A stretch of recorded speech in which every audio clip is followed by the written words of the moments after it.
This video was made in association with KnifeInformer.com. Head on over to Knife Informer for all of your blade-related needs, including reviews, comparisons, stats, and more.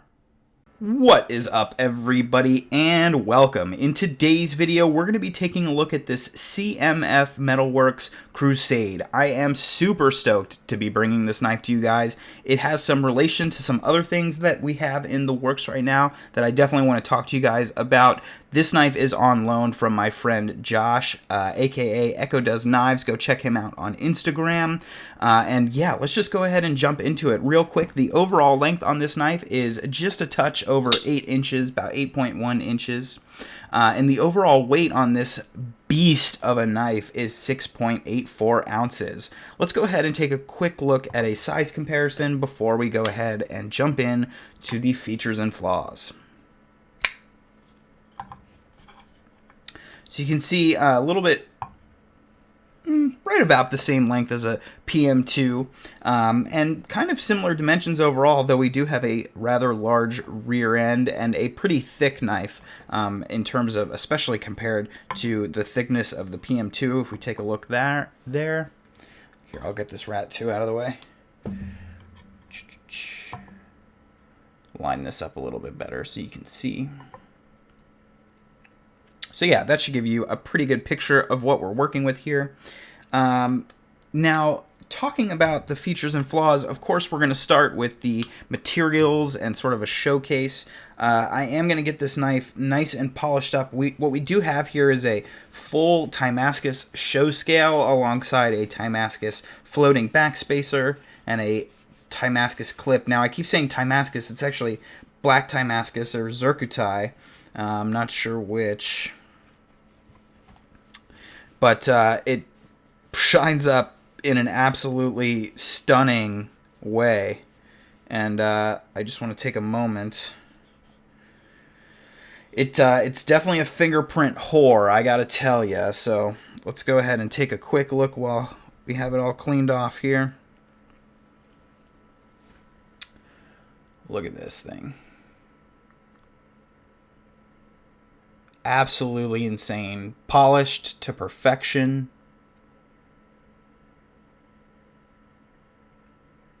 I mean, some of the pictures that Josh and I have of this knife on Instagram, it's gorgeous. Definitely go check those out. Take a look at this backspacer. Look at that booty. Look at that booty. Amazing. And the clip.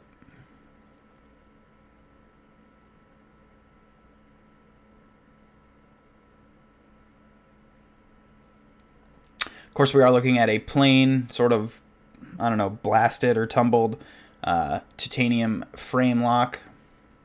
We do have bronze pivot colors, yuck, and purple pivot screws. And now that I'm going to ruin this gorgeous polished finish, we'll take a look at this wicked cool Damascus blade. Satin flats. Crazy hollow grind.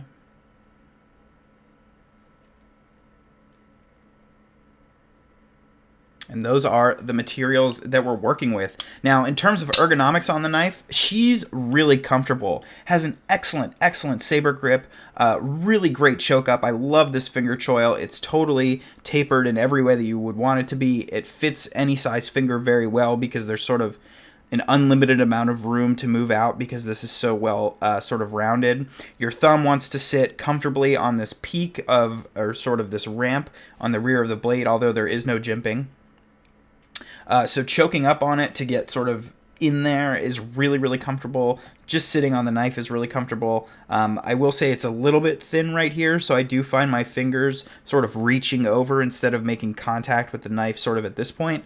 Not the worst thing in the world, but also, you know, not 100% perfect.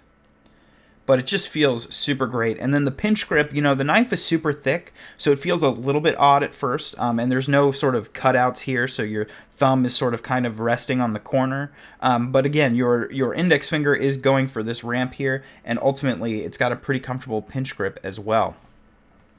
Now talking about the clip. The clips, it's not utilitarian, surely, but it definitely fits my preference. So it's one hand in and out of the pocket. You'll notice that it floats a pretty good distance off of the titanium. Now, this means a couple things. One, it does mean that it's much easier to get in and out of the pocket because, you don't have a lot of pressure or tension that you're breaking through up against the frame. It also does mean that there's a bit of a springiness to the clip, which you can sort of hear. Some people prefer not to have that.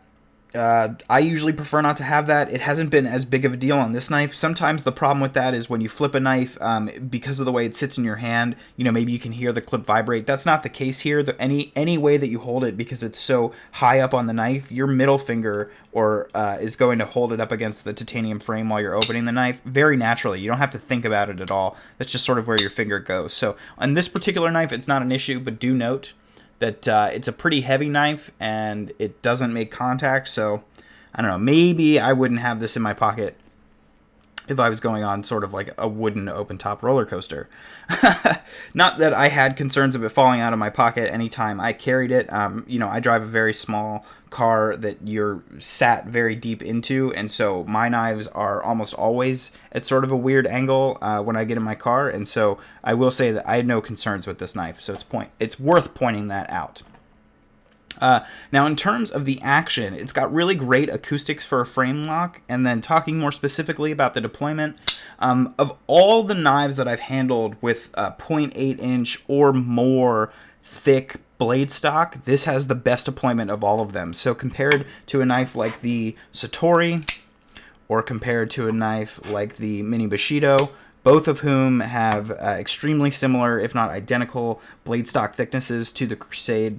Of course, I've tried many other knives with that stock as well. This has the single best action overall, and definitely the best deployment. And that's because of a really well-tuned detent and great geometry. What we're looking at here is a really nice, big, usable flipper tab. I get really comfortable up on here, and when I tug it, the knife comes out every time. I mean, this is a very light tug, and you can see I can force broken deployment if I want, but it's really hard to do. And the reason I'm sort of like focusing on this aspect of the deployment is because I wasn't sure how Ian's work was going to be when it comes to actions. He hasn't been making knives as long. It's a super thick blade stock. Even Recenti, doesn't quite tickle my fancy in terms of the way his knife deploys, specifically on that Satori. But I gotta say, this one absolutely dominates. It's just I didn't expect it to be a knife that I would want to sit and fidget with, but it very much is. It's super great. In terms of closing action, it's not like crazy glassy smooth, especially being on this Damascus, but you can see here for yourself, it really doesn't take much effort. It's very hydraulic. And yeah, this is just a remarkably good fidgeter for a knife, and it's got really sweet acoustics. I think that's sort of attributed to how thick the frame is. But I've just been really impressed with how much I like this knife from a mechanical standpoint. Ian's knives, when you look at them online and everything, it very much seems like he's a sort of materials first or sort of a design first kind of maker. And so going into this knife, I was a little bit concerned that his mechanics wouldn't hold up, but I must say I've been completely blown out of the water. The mechanics are some of the best of any thick, overbuilt titanium frame lock I've ever tried, if not the best. I actually would say the best. And I've just been completely enamored with this knife from all aspects. Super, super love it. Very great knife to fidget with. Now, in terms of the blade steel, we are looking at Damascus. We have a super large flat grind that you can see, a satin finish that carries all the way through to the flipper tab.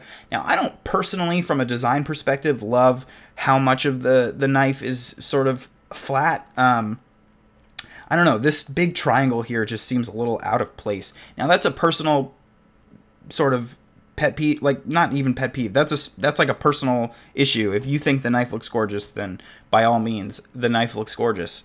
But what I do love is this crazy sweeping scimitar shape, this wicked hollow grind.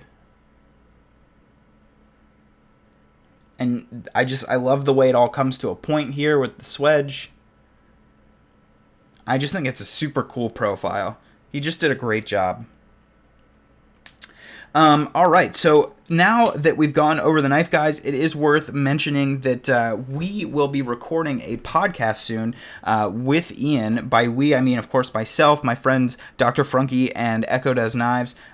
We have our podcast that I haven't really talked about too much on the channel yet. That is called Knifecast. The first couple episodes are live. You can check those out on Knifecast on YouTube or Knifecast on iTunes. And we will be having an episode soon with sort of an interview and, general conversation with Ian from CMFmetalworks. So very excited for that moving forward. And yeah, was just really impressed with Ian's knife overall. And I definitely recommend you guys go check out his stuff.